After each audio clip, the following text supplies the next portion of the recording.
Le truc qui fait peur à la communauté, j'ai toujours dit, c'est on peut vivre agréablement en leur tenant tête.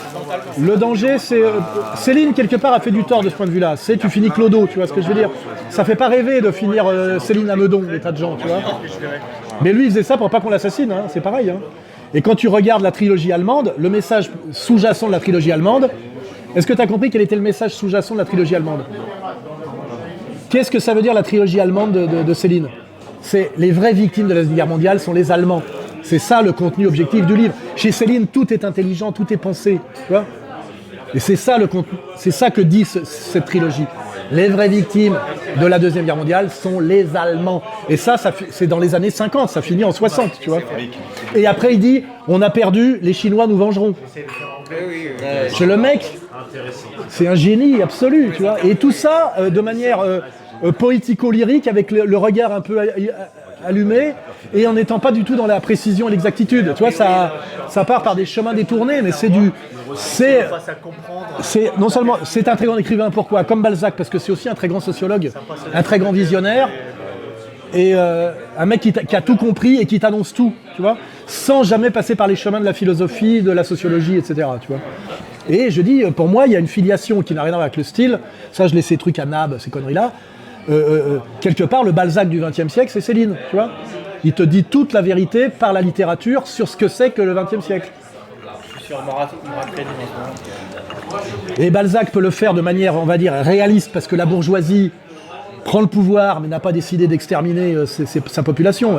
Il y a déjà l'exploitation du prolétariat, tout ça. Alors qu'aujourd'hui, pour dire la même chose, compte tenu, tu vois, que tu es face à quelque chose qui va s'appeler la lettre de cachet, le crime de lèse-majesté, sachant qui est la nouvelle majesté qui a remplacé l'ancienne, tu vois, tu es obligé de le dire de manière poétique, tu vois, si je veux dire. Et toute l'œuvre de Céline, c'est ça, à partir de l'Église, tu vois, à partir de l'Église, tu vois. Qui est d'ailleurs une pièce dont on ne parle jamais, qui n'est pas interdite, qui est chez Gallimard, qui a été jouée une fois en Suisse, il y a des gens qui ont joué quand même une fois, et qui est, si tu regardes bien, qu'est-ce que c'est que l'Église? C'est le voyage plus Bagatelle. Dans l'Église, il y a et le voyage et Bagatelle. Et comme il cherchait à avoir un prix littéraire, tu vois, il a enlevé, on va dire, quand il a construit le voyage, qui est le roman révolutionnaire du XXe siècle, enfin, je veux dire, le truc, c'est même pas un roman par siècle, tu vois, tu as un roman par époque, tu vois, en gros, et il n'y en a pas 36. La Divine Comédie de Dante, on va dire, le Quichotte de Cervantes, enfin, tu vois, voilà, il y a Céline. Quand il écrit ce livre pour espérer le Goncourt, d'une certaine manière, qu'on ne lui donne pas, c'est pour ça qu'on crée le Renaudot, il dit, je vais enlever la partie qui est trop gênante, et cette partie, d'ailleurs, elle est dans l'Église. Hein, et du coup, dans Bagatelle, il la remet. Tu vois ce que je veux dire? C'est ça, comprendre Céline, tu vois. Après, moi, je glose pas sur... je suis pas... je pense que Céline aurait souvent été agacée par les célinophiles, tu vois, ça l'aurait agacé. Tu vois. Céline, c'est lettres. C'est lettres. Bah tout, comment s'appelle le dialogue avec le professeur Y sur son style, c'est génial. Casse-pipe, c'est très bon dans des tas de domaines. Je te dis, la trilogie allemande, il nous fait comprendre par l'écriture le chaos allemand. Tu vois ce que je veux dire? C'est une écriture chaotique. Parce que son idée, lui, c'est de coller à la réalité. Donc le langage parlé pour coller à la réalité populaire, parce qu'il incarne quand même. Je crois que c'est quand même Staline qui disait Le Voyage de Bouladuy est le seul roman prolétarien qui a jamais été écrit. Qui n'a pas été écrit par un prolétaire, qui a été écrit par un déclassé, mais qui fait ressentir ce que c'est que la vision du monde vue d'un mec de bistrot. Tu vois? C'est ça. Oui, bien sûr. C'est Trotsky. Excuse-moi si c'est Trotsky, c'est moins... J'aime moins. Bon, excuse-moi, des fois, tu vois, j'aime tellement Staline que des fois, je me dis, bon, Trotsky, Staline. Excusez-moi, j'ai un peu dérapé. Mais tu vois, c'est intelligent de comprendre ça, tu vois. Voilà. C'est... Parce qu'en fait, le seul mec qui exprime la sensibilité du peuple avec ce génie populaire, le sens du raccourci, tu sais, cette vitesse qu'ont les mecs dans les bistrots. Moi, j'ai cette culture, c'est dans les bistrots que tu l'acquiers. Et ça peut pas se transcrire par des phrases, blablabla, tu vois, comme ça. Il faut se parler populaire.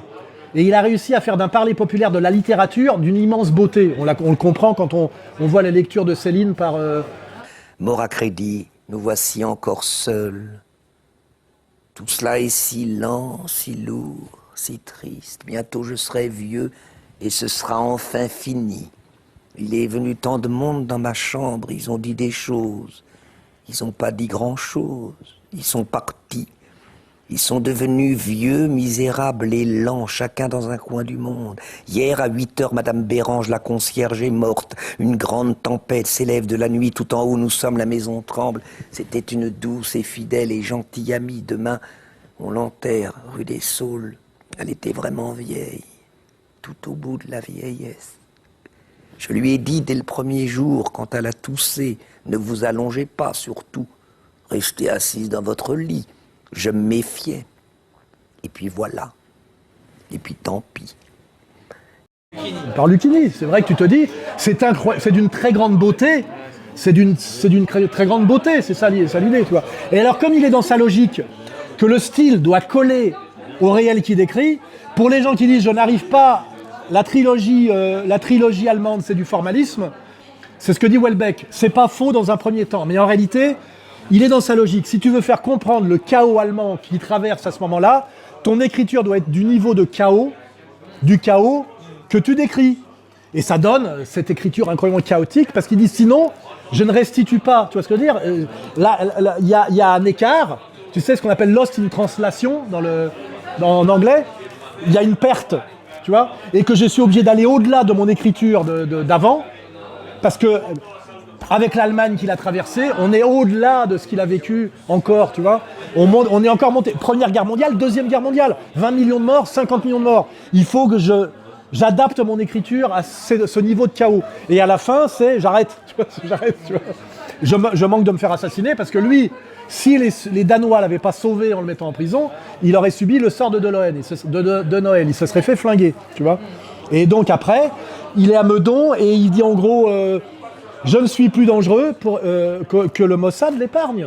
Et d'ailleurs, le Mossad fait foutre, avait le projet de l'assassiner, en passant par le cours de danse de sa femme. Il y a quand même eu l'incendie de sa maison, hein. Et il y a eu une gonzesse qui allait voir la veuve de Céline, qui a dit « Je suis un agent du Mossad, j'ai été missionné pour vous tuer, et je vous ai approché, et j'estime que je ne pouvais pas faire ça, que c'était trop dégueulasse. » Ça, c'est ce que raconte la veuve, tu vois. Donc il y a eu des projets. Comme il y a eu des projets contre De Grelle, etc.